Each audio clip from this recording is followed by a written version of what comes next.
Humility is not weakness.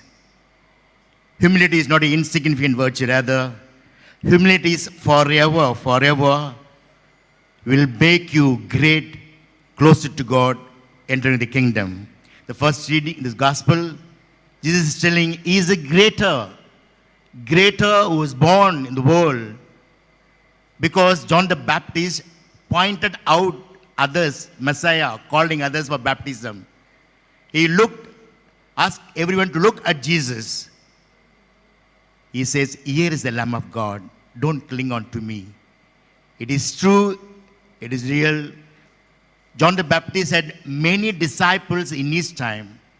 When they're clinging on to him, making him great, he's saying, no, here he's pointing out, I'm unworthy to tie his sandals.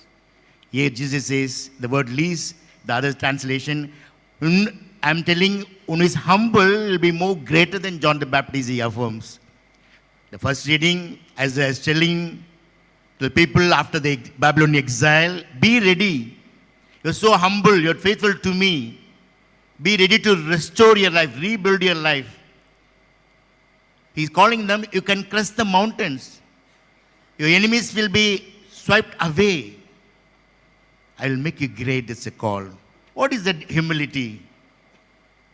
I said, it's not a weakness, it will make you great. Humility is not bending low, making oneself inferior.